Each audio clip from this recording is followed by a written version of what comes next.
Bwana asifiwe. I'll start by answering the question, why do we have a men's meeting? Why have a men's conference? I was sharing before with the leadership that when men meet, that's a news item. When women meet, it's normal. Would you agree with that statement? They meet and they don't find it difficult to meet. Because of that, it means that for most of us men, we live lonely lives. Very, very lonely lives. And it's something we need to deal with. Because I'm told by those who know better, if you want to go fast, go alone. If you want to go far, go with others.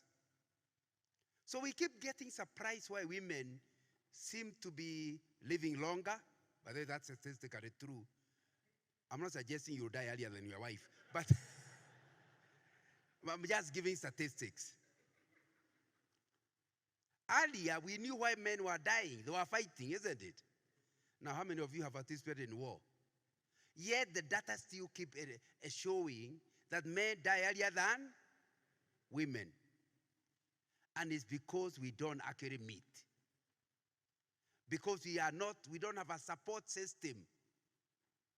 You are seated here, you have a lot of challenges, but you have nobody to share with. It's not that there is nobody to share with. You choose not to share with anybody. So it eats into you. And in the process, you end up going down earlier. But we thank God for this church that is trying to encourage men to meet. So we are meeting in order to run away from dying early. Did you hear? We were asked to say why we are meeting. So, 3 things during this weekend should follow. The person you know and whom you have not given a lot of time, every time you are given break time, go to him. Create friendship. So by the end of this weekend, you have taken his telephone number and you try to ring him every week. Is that asking too much? No. So use this weekend to whisper to God, which man in this conference should I spend time with long term? And start creating the friendship here. Those are people you already know, but you are trying to increase friendship with. Number 2, there are people here who are total strangers. You have seen them sit in a certain corner in the church, but the truth is, you have no relationship. During this conference, look for one more. There are other ones you have dealt with. Now, I'm talking about people you don't know and whom you feel the Spirit of God is asking you to approach. And long-term friendships could begin in this conference. So, look, is there somebody whom you feel drawn to and you like it? Use the breaks to determine. You talk to them, you go where they're taking tea, you get to know them, you ask for their telephone number, get to know a little, not too much, there isn't enough time for that. And then from next week, don't call them weekly. They might think there's something wrong. Call them every 3 weeks. Am I communicating? Somehow, a relationship will grow and you'll have alternatives to people you can share with. Because as you get to know the people, you start understanding this is a medical doctor. He's even a specialist in the area my father is suffering from. And although you are not going to ask your father to visit him, the issues about your father, especially those of you who are in your 40s, 50s, your parents are in their 70s, 80s. Am I right? And all of a sudden, a new phase of life has come you never knew. All the years you went to your parents for help. They get to their 70s, and there is one medical issue after another. And you are the one to bring them to hospital. Am I right? But you don't know anything about it. You might discover God will give you somebody here who knows something about it and could advise you how to do that problem. Because I want to tell you, I've gone through it. My parents and the parents of my wife have all gone. So it's quite a crisis you go through. Normally in your 40s and 50s, by the 60s, they are all gone, or thereabout, except the few who live to be 100. And there are not many. So you need to understand that process creates a lot of challenges in men. It's not my topic today, but that thing is called midlife crisis. Because you are in your 40s, 50s, you are in midlife, and then your parents are suffering. And because they are suffering, you are also suffering and confused. But if only you could talk to somebody who knows something about it, it will help you. Another person knows because you went through it. What did you do when your mother got dementia? You have heard of that disease? And it's normally for those people in their 70s and 80s. How do you handle somebody who has always been your advisor? Now and I know that because my grandfather, my mother did not go it, but my grandfather went through it. I just drove home one day in the 80s. My grandfather was those who didn't die earlier. He was around 100. And we were talking, I greet him, we are talking, and he's talking quite sensibly. Then he asked me, hey, by the way, who did you say you are? Can you imagine your grandfather asking you that? I was in shock. I went to my mother and said, what's happening? She laughed and said, that's what we are dealing with currently. And yet he is talking sense, but he can't remember. He is remembering the immediate thing, but not old things. So he is looking at me. He has respectively watched me and wondered, this guy talking nicely to me, who is he? That's frightening. Am I right? Somebody who has gone through it will help you. But when you are a lonely man, okay, I should say lonely and proud. In other words, you don't want to ask anybody. If your mother has dementia, you will follow her. Because you see, once that's the kind of life you are living, there'll be trouble. Midlife is not really called midlife crisis because it approaches, we suffer as men through 3 areas. Number one, are your parents going down in confusion and troubles? Some of them are not medical, some are mental, some are social. You can imagine your mother and your father have been married for 50 years. Now they have started quarreling. And you're supposed to be the counselor. It's impossible to counsel your parents on marriage when they are your parents. Are you getting the kind of things men in their 40s and 50s are going through? That's one problem. The other problem is your children have become teenagers. So you married in your late 20s. So by the time you are around 45, your children are teenagers. Am I right? And a boy who has been such an obedient boy gets into teenage, and it's like he has anointing of the devil. He is everything you tell him. Men, am I saying things that are true? Are those things true? Here your parents, at the same time, you are handling your parents, only to come home and find, is this boy, has the devil taken him over? And you have to find a way. You are still the father. The trouble is for your boy to become mad and then you join him. Now, so you must ask the Lord to help you to remain sane. And you are struggling with that. Because initially it shocks you. Because you have had a very good time with your daughter. Now she is asking for all kinds of things to which you cannot say yes. And it's starting to destroy your friendship with your daughter and with your son. You think those are enough problems? Some of you may refuse to get to 45. You can't. It's automatic. I told you there are 3 things, isn't it? I've given you two. The third one is from your wife. All the time since you married in your late 20s, like me, you have always told her, darling, I'll take you places. See, I promise you, I'll take you places. And she has always said, yeah, you are taking me places. When you get, your marriage is about 15 years, and you are getting towards 50, she realizes you are going nowhere. And you are taking her along.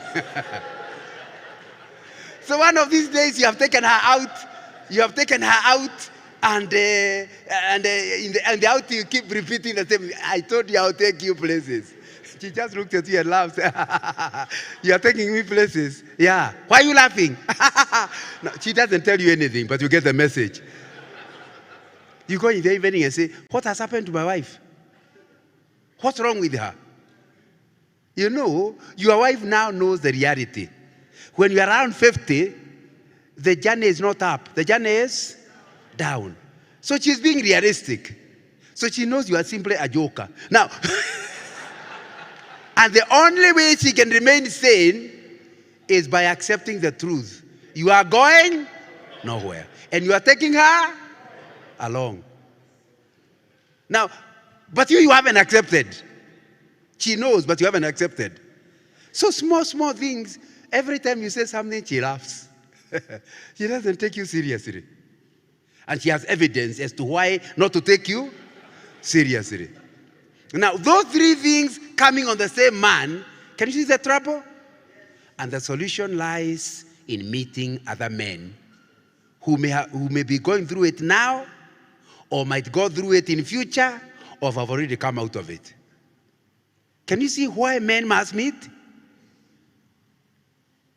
It's an important thing to understand. And when we meet, we need to meet in this conference for us to get contact. But the issues I'm talking about cannot be sorted out by a conference. It's by teas. If you can't afford a lunch, buy me tea. Buy your friend tea. And during the tea time, talk men to men about the things we are all going through. And so, one of the things I'm hoping this weekend will produce is a determination, personal determination, that no man will walk alone. That you're determined, I will not walk alone. Second determination, that I'll be selective as to who I walk with. Because the people who go to bars are never alone. Do you agree with me? And I'm told, I got saved when young. I've been saved for more than 55 years, and I'm just over 70. I've been told, when they go to the bar, money seems to just pop up from anywhere. Give them a beer on me. Drunkards are very generous. So you are there, for them they don't like meetings. But what can you learn from a drunkard? So they are lonely, not because they don't have meetings, but they have the meetings with the wrong people.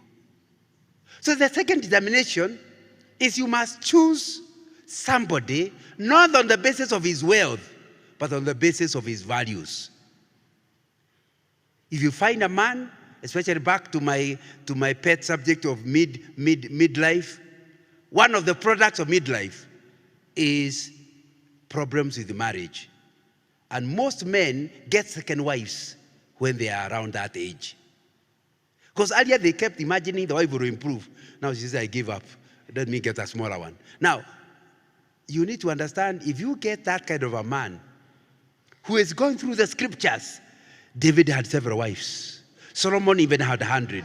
Me, I'm only asking for one more. Now, sure, what's wrong with it? My friend, you will soon discover yourself doing things you never imagined. Because it is true, you are no longer lonely, but you have gone with the wrong person. Are we together? So you need to look for a man whose major value, core value, is to accept the scriptures unquestionably. In other words, I have chosen the Bible is right. And I'll use the Bible to question everybody. It's my basis for questioning other people. Do not walk with a man who is the final say. Walk with a man for whom the scripture is the final say. Are we together? It's important to ask yourself, who am I walking with? Who are the people I have chosen to influence me? Who are the people I have given right of interference? So that's the group of men I'm talking about. Men whom you have accepted to the level, if they see you doing something nonsensical, they don't give you a lecture roundabout. They just tell you, you are now being nonsense. How can a man like you do that? Do you know there are many men without such a person? Nobody can question them because they fear if they question you, you might change the identity formula. Now, but you need to have somebody somewhere who feels they have the right of interference. Those are the people who help you, who can tell you, my wife was so bad, I don't know what's wrong with her, blah, blah, blah. After you finish, he says, by the way, let's be honest, you have a good wife, you're a hopeless husband. You need a man like that. Am I communicating? Those are the people I'm talking about. So the second determination of this conference is that you will get somebody selective. You don't just go to anybody.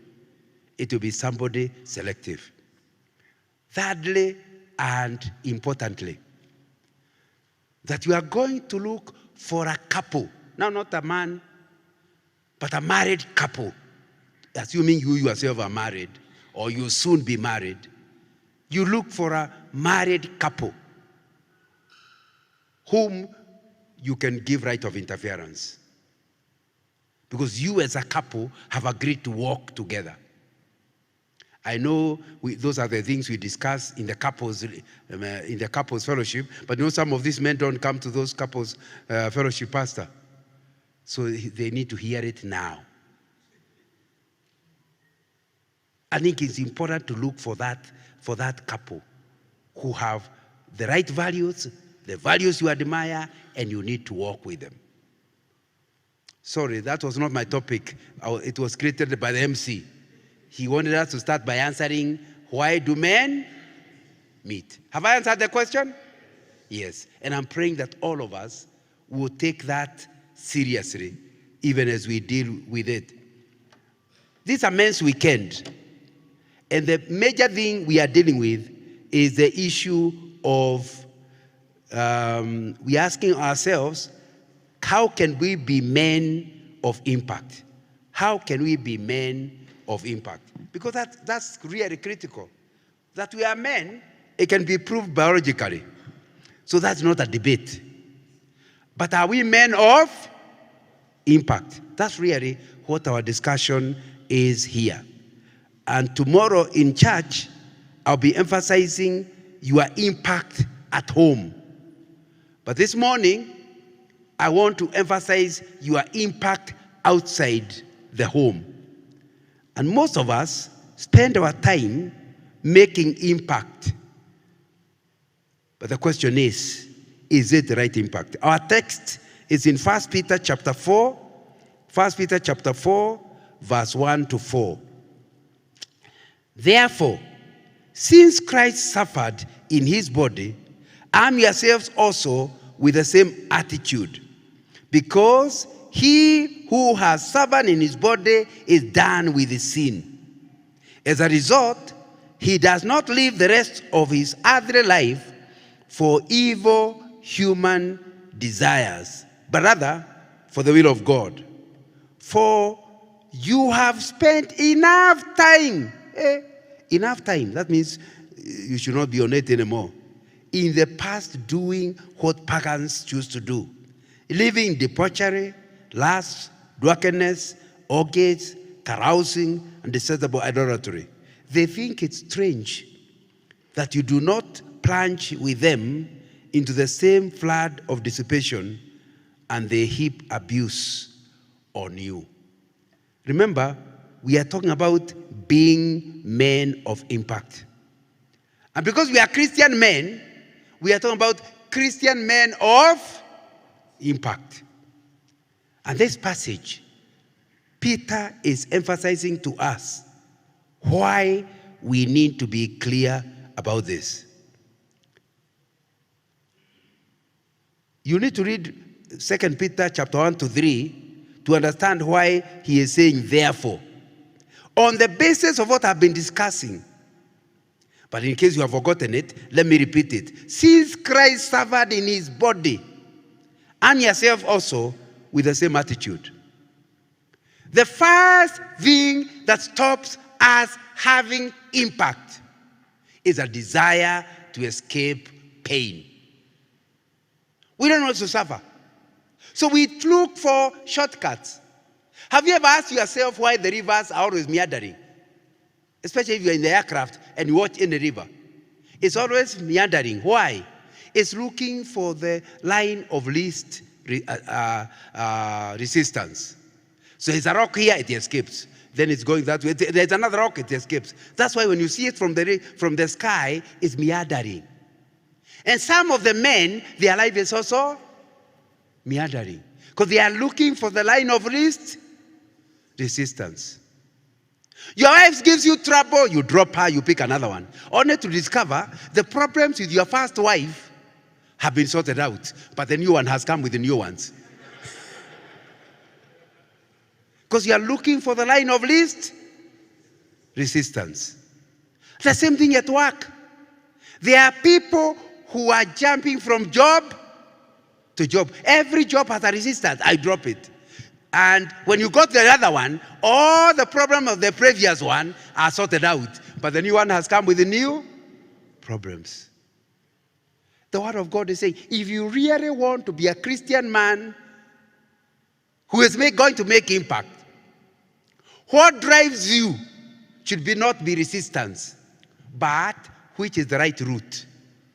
Once you have determined the right route, you pass it, wapende, like Sharif Nasir used to say. And that's very important, where you have a clarity of what God has called you to do, and you go through it irrespective of the issues. You will not look for lines of defense. I still remember working for Share. I worked for Share for around 30 years before they called me an old man.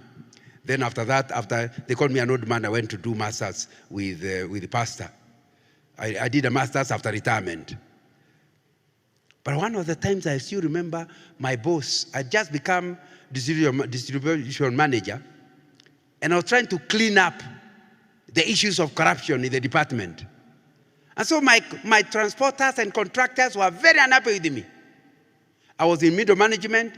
I was not in the top management. The first thing they tried was to bribe me.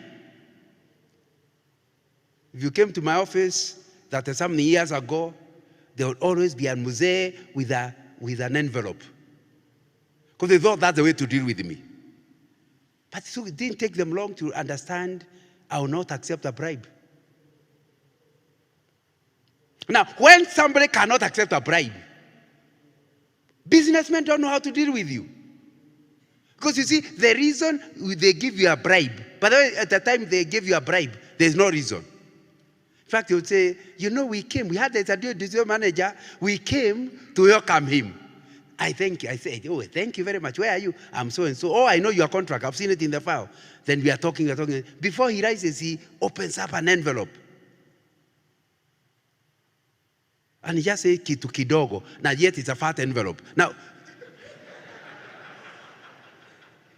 so I have to quickly tell him, you may have given previous district managers, but this one is different. He is born again. I want to assure you, your contract is safe with me. What Shell pays me is adequate. I do not need any more money, and yet I will serve you. You are telling that to a Kikuyu, or to an Asian, or to a Somali, who are my main contractors, and they start feeling like you are going to affect the contract. I said, no. I am not blaming you for trying to bribe me. I know those things are done. It's only I'm the wrong person to do too. So my problem is not now. If you repeat, then you'll be trouble. But for now, we understand each other, do we? Of course, I was just hitting 40. The Wazes are much older than me, would sort it out. But then, so that's the first thing they tried. When they realized I can't be bribed, the next thing they tried is to get me fired. So they got to the senior people to say, the man you brought is hopeless. I say, so unfortunately, I'm doing the very best. Not because my boss asked me, but because it honors God to serve your clients well. So they can't quote a specific thing. But I still remember one day being called by my boss to be told, John, since you took over that department, it's full of noise.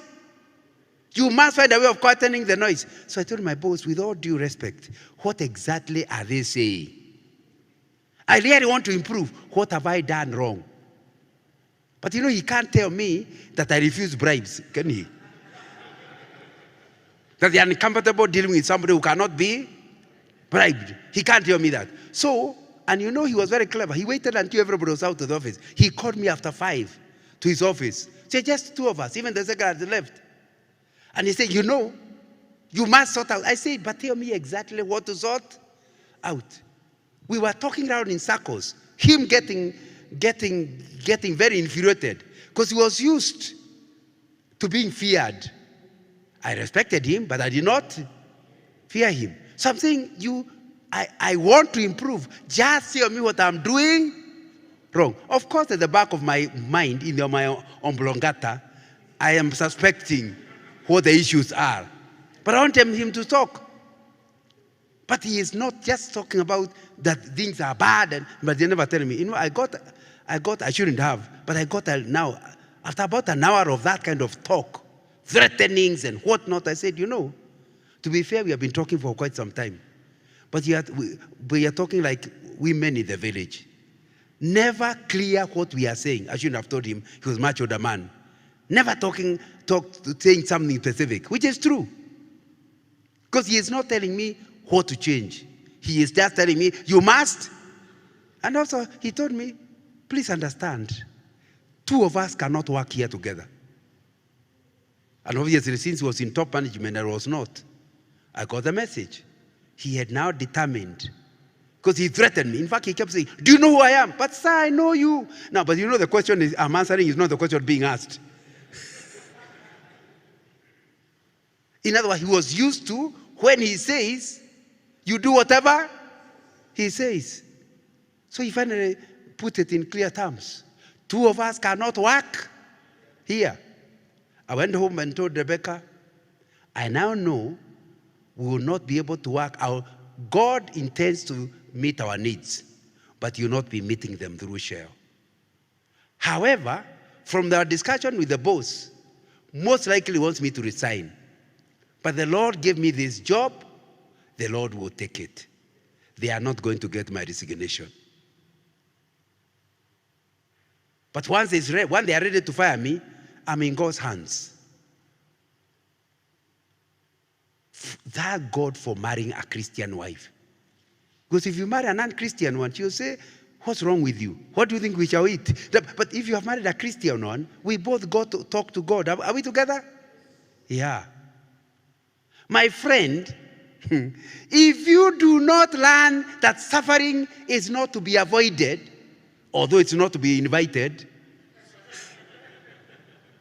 you are going to end up with a life that is meandering. Maybe I should complete the story, should I? So now I know I have no job. I used to go on leave in August because that's when the children are on holiday. So I took my leave in August. One day somebody called me, told me, do you know, your boss has been moved. Shell has been reorganized. You are no longer, your department is no longer under that guy. And I said, what happened? Even the person did not have details.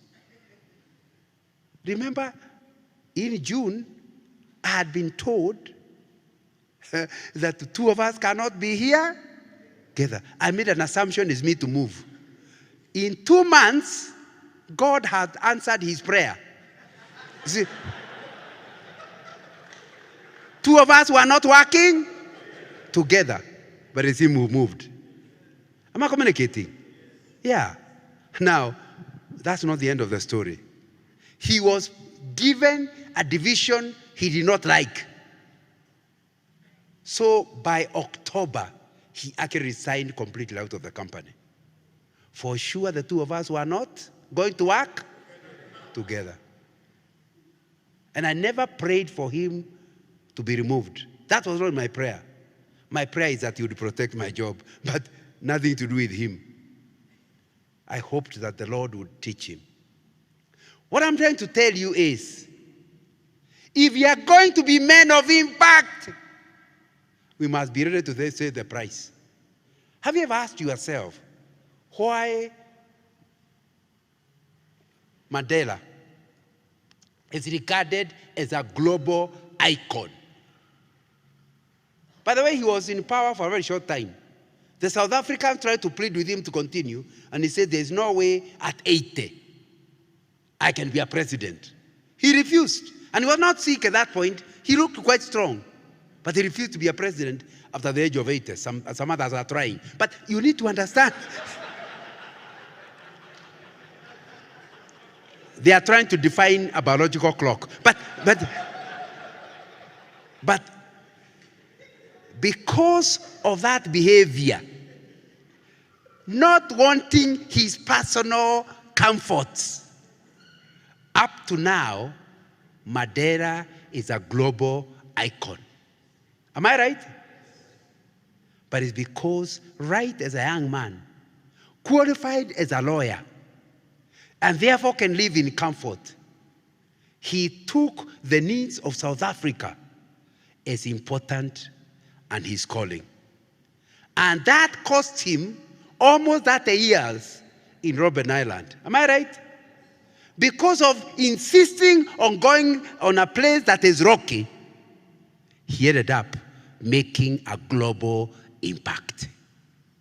My friend, you are thinking you'll make an impact? And you are meandering like this? You are one of those people that will appear in the scriptures as so-and-so begat so-and-so, and so-and-so begat so-and-so. Because the only job you achieved is begetting. There's nothing else they can say. You know, sometimes when you go through the Bible and it's begot, they stop to explain one who made impact. Am I right? You are not one of them. For you to make impact like Jesus, you must be willing to suffer. I repeat myself. We are not suggesting you invite suffering. We're just suggesting just follow your calling. If suffering comes, it's okay. But follow your calling. If God does not give you any opportunity for suffering, don't ask him to. But you must. And that's very, very important. If you are going to make any impact, you must be the person who, like Jesus.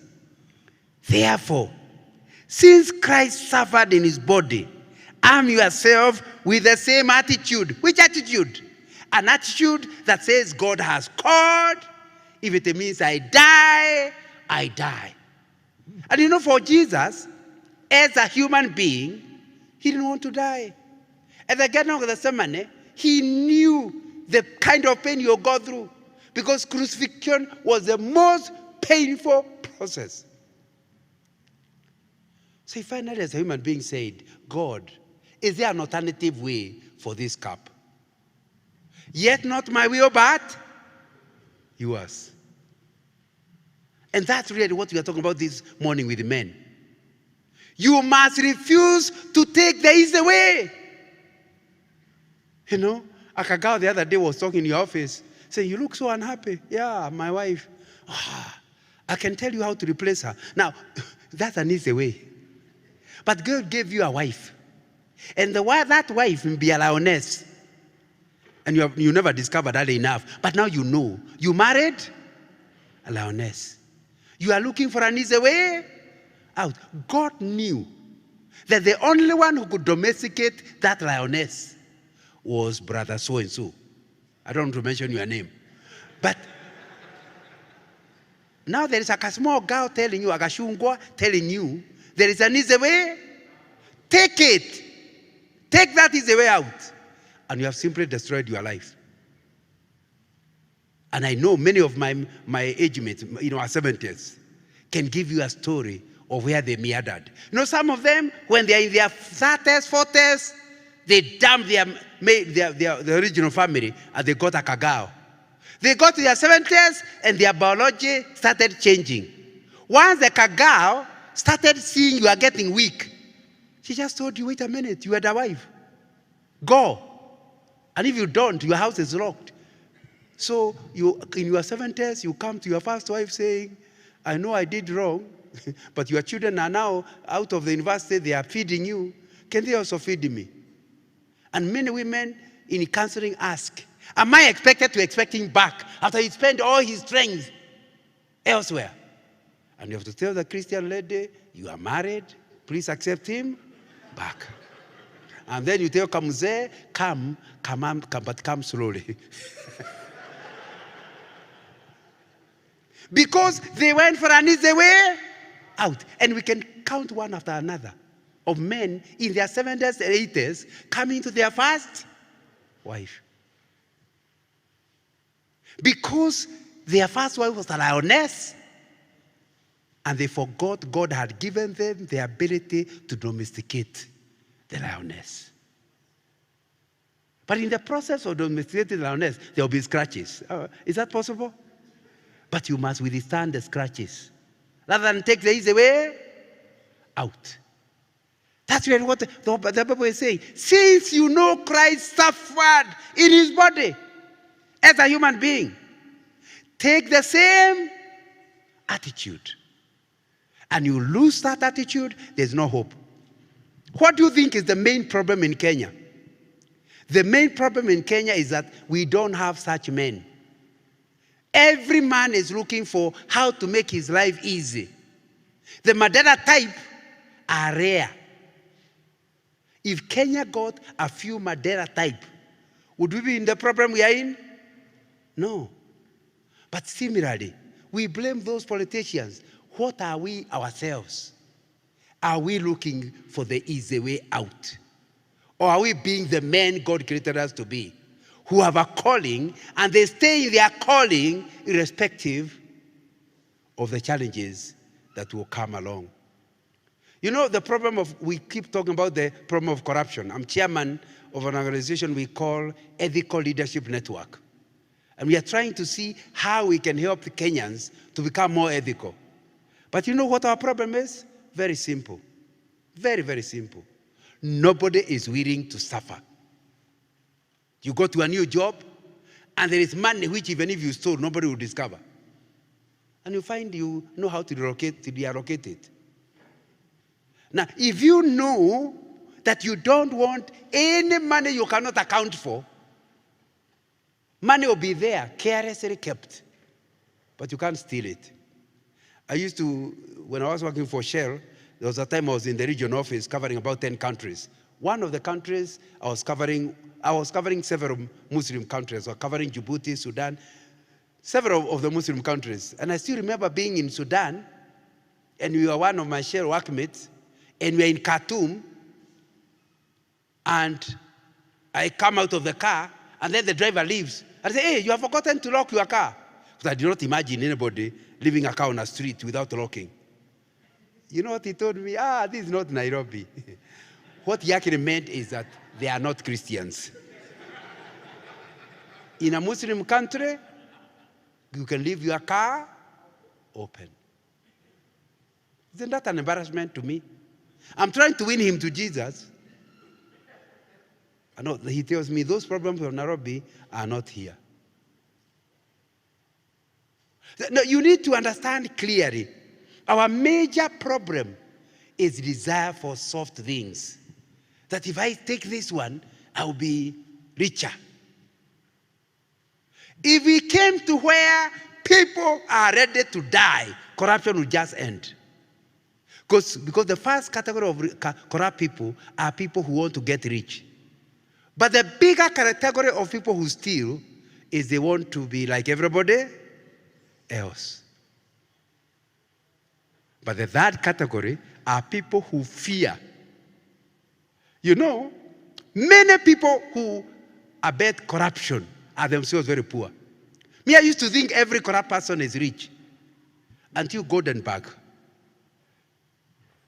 the drama that was on TV. The kind of guys who came to testify in Goldenberg were old and frail, clearly telling you they never touched the billions. Do you remember Akamze that was in charge of mining, being questioned on signing the certificate that gold had come? He was asked, did you see any gold? No. Why did you sign? Orders from above. He got absolutely nothing, but he was a real corrupt person. Because you see, other people never signed anything. They just got the money through his signature. And himself, he got nothing. And I was told by somebody who was in Central Bank those days, the way the thing was working, the Central Bank people who abetted the transfer of the dollars got absolutely nothing. They were just told, if you care about your life, sign the papers. But I haven't seen, there's no evidence. If you care about your life, sign the papers. Many of them cared about their life, so they signed. In the process, the country lost billions. You know, it's the first time those of you who are old will remember when you are earning 1,000 shillings as a salary at the beginning of the year. By the end of the year, the same 1,000 could not buy even half of the previous one because inflation became double. Do you remember? In other words, there was a thief entering your pocket, stealing half of your value, and yet they never touch your pocket. But the money you had, inflation was such that it just brought. You know, we are now talking about inflation, not where near what Goldenberg produced. Or not due to rich, corrupt people, but poor corrupt. Because the real corrupt people never got a shilling of Goldenberg. And we normally want to prosecute the guys who got rich, but you have no evidence. Because the real corrupt people, we look at them and say, sure, what could this one have stolen? But he's a real thief. He needs to be punished. Because by trying to escape taking the easy route, he ended up bringing the country to its knees. So you need to understand, if you are going to be men of impact, we must be willing to stand our ground, whatever the cost. And when you do that, my friend, you'll enjoy your old age. Because what happens is, you may not be rich, but you have no regrets. You have no guilt. So you start as a 78-year-old man looking back and grateful to God for through each battle and how he helped you to overcome. That's really the message we are going. If you really are going to make impact, you must be ready to die. And being ready to die does not mean you die. Because of handling corrupt people, there's even somebody has come to my office and told me, an Asian, he told me, are you aware, although you see me in business, I'm a very senior police officer. Because he had seen I'm not towing the line. So he just tells me, I'm an SSP. I asked, what is SSP? Senior Superintendent of Police. And he's just a young businessman, according to me. So could you see I'm not believing? He just went to his pocket and produced his police ID in full uniform as an SSP. The message was clear. If you don't allow me to do what I want to do, I'll take care of you. At another time, I think he thought I'm not getting the thing. He just produced a gun, put it on the table. To understand, he can take care of me and nothing will happen to him. I just told him, nothing will change. I'm canceling your contract, and I've told you why. It will be canceled. The next number of weeks, you drive knowing you could die any time. But I retired many years ago, and this is not a ghost. This is me. But I was ready to die. I was appointed a director of one of the parastatals in the Moi era, those years, in the 1990s. And I wondered, with all the state of corruption, I would accept it. Somebody told me, Nganga, if you refuse the appointment, never again criticize the government. So God may be calling you to stop corruption. You refuse to enter and you continue saying they are corrupt. How are they going to stop corruption if good people refuse to go in? I realized if I join, I'm in trouble. If I don't, I'm still. So we prayed with my wife and said, okay, I'll go. So I turned up for the first board meeting. Sure enough, I got used to the title, Director Nganga, because that's what they were calling me in the meetings. But you see, it did not take long for me to realize I'm becoming an impediment. Every decision, I say, no, that's not right. It cannot be decided. People look at me and wondering, because the other board members are there to receive an allowance. Am I communicating? Although, by the way, it was not much. It was about 1,000 shillings.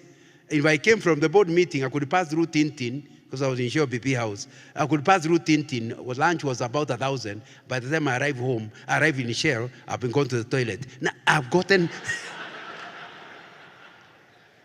But you also got power as a director. Am I communicating?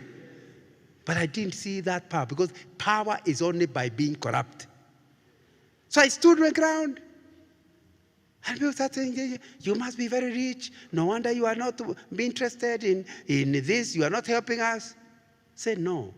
The reason I came to this board, in my understanding, was in order to help the country not to lose money. So at least the government can lose elsewhere, but not when I'm seeing. One time, the chairman said there were orders from above to do something unethical. And I said, no, we can't. Haven't you read the State Corporation Act? It says the board, not the management, will be held accountable for the decisions of the organization. I'm not about to agree. So they asked me, but how are you going to question the owner of the government? I said, he should have known better. He's the one who understands and the other directors were looking at me like I must be a ghost.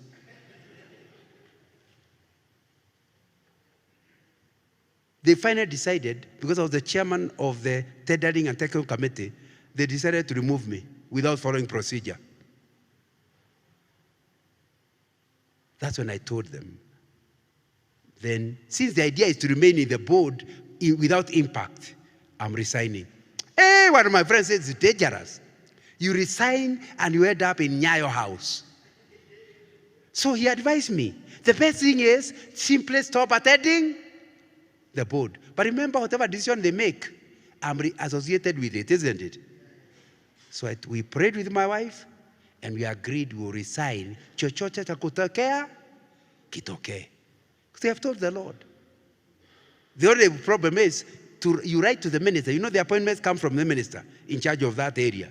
So you write to the minister. So you have to write to the minister through the chairman, who is the one who caused the whole problem in the first place. So, but I said, can't you write direct? No. You write. So I said, write to the chair. I'll write to the minister via the chairman, my resignation due to the part happened in the previous board meeting. My conscience cannot allow me to continue. And my friends were saying, that's dangerous. I said, now, if a Christian cannot resign, who will? Because many people are in corrupt boards because they dare not resign and see the repercussions. I resigned. And I have to admit to you, for the next 2 weeks, I was living in Plainsview. For the next 2 weeks, every time a car stopped near my house, I went through the window to see whether they have come. My guess is that they must have investigated and found I'm just a preacher, nothing much. And finally realized he is of no impact. What I'm trying to get you to see is, by the way, these days when we meet, the other day we met with one of the directors, and he said, We did. You know, we could not do what you are doing. We are the young children, as if mine were old. But you need to you need to understand clearly. For 25 years later, for somebody to be remembering, it made an impact. If he is still corrupt, the conscience will bother him. How come Nganga could stand his ground? And he's a human being just like me. If you truly want to be a man that will make an impact in the church, in the family, in the nation, this message is your message. And it will be important to understand. That's why I'm still praying that the men of the church will make a difference. Do you know the truth? If born-again believers were to believe this message, this country will change. I read a document somewhere that a country is not led by the view of the 80%. It's led by the view of the 20%. So if only we don't have to be 80% of the country. If only we were 20% of people who believe this message. You know, for corruption to work, it requires a network, isn't it? And you're inside that network, you will sabotage it. Because all you need is one person not to sign. I used to be told in Central Bank, one paper may have ended up with 5 or 6 signatures. If one is missing, can it be paid? No. And you may be a Christian, you may be one Christian out of the 6 signatures. You refuse to sign, they of course may kill you after some time. But before they kill you, that corruption will not happen. Am I communicating? That's what you need to understand. But many of you are saying, oh, what will happen to my children? As if the children belong to you. Are you not aware those are not your children? They are God's children allocated to you for a while. Am I communicating? And the one who will look after your children is the owner, who is not you, is God. My father died when I was young. Very clearly, in our days in the 1960s, the school fees by today's standards were very low. But there was no money. Peace and farming did not produce money. But yet I was doing well in school. So 1966, my sister does KPE, in our time it was KPE, and she's taken in a government school. The school fees for girls, there was affirmative action for women. They were paying, in a government school, they were paying 300 shillings. Boys were paying 450. But my parents were unable to pay she went with 50 shillings. At some time, the school just sent her home. So she was struggling, and I'm now in salary 67. It's very clear, if she can't pay if my mother can't pay 300, how will she pay? Not 450s, now 300 plus 450, 750. It's impossible. But I believed in God as a small boy. I was already born again, 1967. I believed in God, that if He helps me to pass, He will also deal with the school fees. Because He is the one who says, I'm the father of the fatherless. I'm the husband of. Did He joke or did He mean it? So I finally was in high school, and I was sent home every term. You go home, you come with 30 shillings. The Muzungu, those days, most 70-80% of the teachers were Wazungus. He sympathizes, you stay on. So sometimes you are sent home again, you come with 50 shillings. When I reached Form 3, towards Form 3, they decided to give me the job of working over the holidays in the school. But my school fee, I would work over the holidays, but the money would not come to me. It will go into school fees. So I was paying my own school fees, kind of. Do you get the point? But I finished Form 4. When I finished Form 4, now the issue is, and I got a first division with good points. Do I go to work? Because a Form 4 at that time could work. That's 1971 now. Do I go to work? I still believe if the Lord can give me such good marks, He wants me to go on. So I applied to go to Alliance for Form 5. But now, it doesn't make sense after all the struggle. That's why I explained. My sister and myself explained to my mother, you see, my sister finished Form 4 and went to KMTC. Says 2 of us cannot finish at Form 4.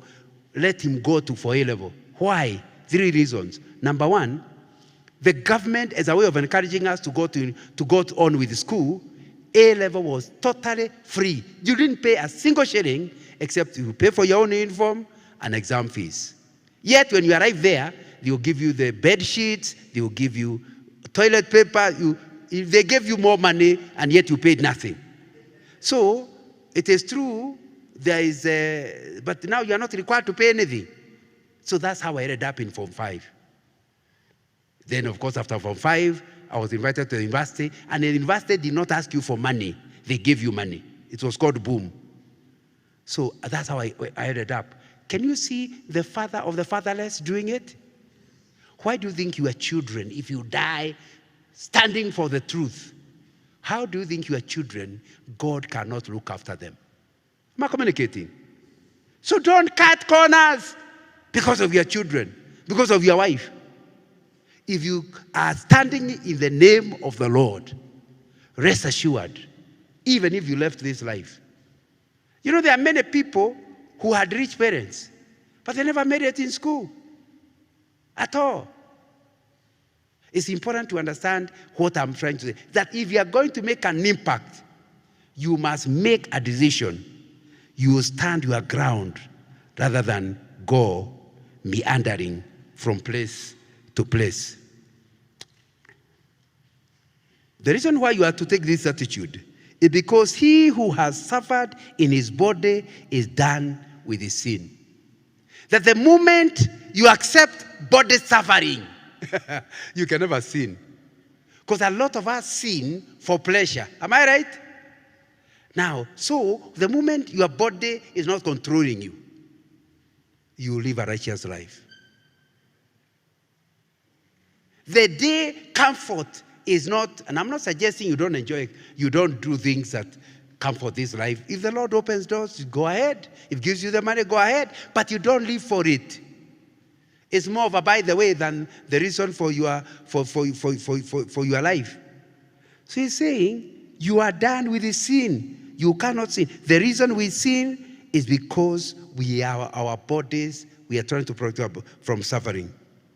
Then he goes on to say in verse 2, as a result, once you have the right attitude, as a result, what will happen?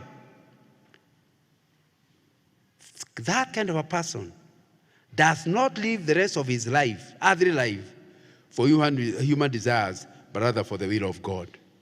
You change your purpose for living. I've written a book called Discovering Your Life's Purpose.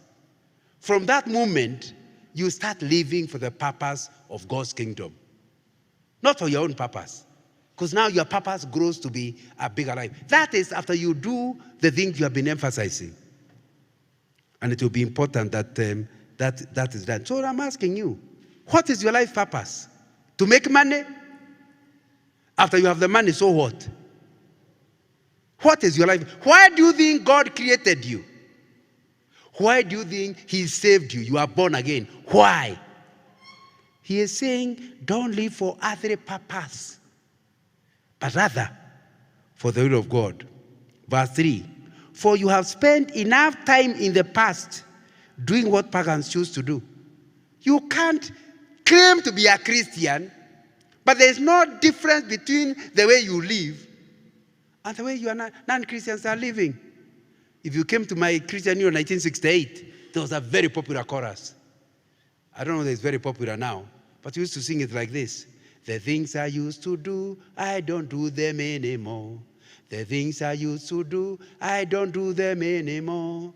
The things I used to do, I don't do them anymore. There is a great change since I've been born again. There is a great, great change. I'm asking you, what's the difference between you and your non-Christian workmates?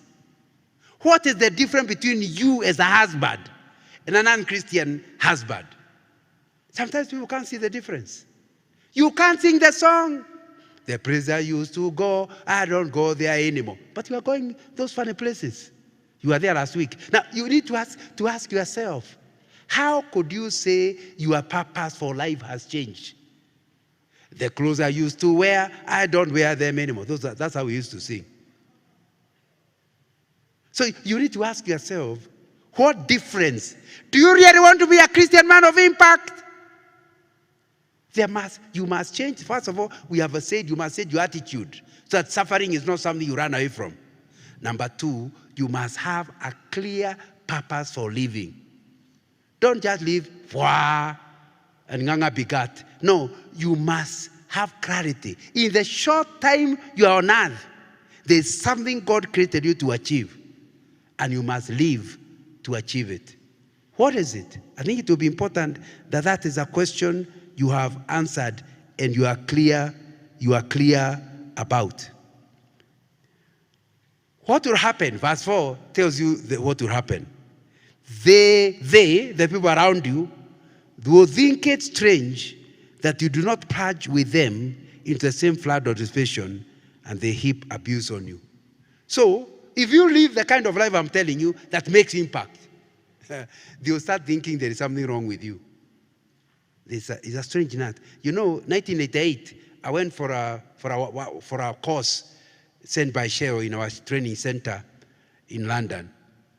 That's when I realized the Wazungus are kafiris. You know kafiri? You know, we used to think because they are the ones who brought us Christianity, I was in a Christianity. I still remember 1988 trying to witness to a Dutchman. And he said, I don't know, what are you talking about? Because me, I thought they may not be Christians, but they know about Christianity. But I discovered it doesn't. Now, since you could see I was very passionate, in the morning we sat next to each other. And he said, John, I now understand what you are talking about. There is a Bible in my room. I opened it, and there's this guy called Jesus. I said, wait a minute, what did you call him? Of course, I was young. Could not stand somebody calling Jesus a guy. So I asked him, what was your religion? I said, I'm a Christian. Are you? And you don't know anything about it? I've never read the Bible any time. And you are a Christian? Yes. What kind of a Christianity is this? He says he's a Christian because his children are baptized in the church. And number two, they will be married in church. And number three, he will be buried by the church. Because of that, he donates people. He belongs to a church. He donates people money to the church on a weekly basis. I say, when you go to church, doesn't the pastor preach? I said, I don't go to church. I said, then how do you give money? It's the work of the pastor to come house to house collecting the money. I never heard of that. You can be a Christian who never attends church. So the church continues being rich, but nobody is attending it. That's when I discovered that many of the white people have not rejected Jesus. They have never heard of him. So I made a commitment. If any expatriates comes to work with me, I'll talk to him about Jesus. I talk to them and they start saying, Nganga, you make good management decisions, but is there something loose? How can you talk like somebody who is a savage? Because they never imagine Christianity, it can be alive. And somebody educated can talk like it. They thought only people who know nothing. Did you hear the verse?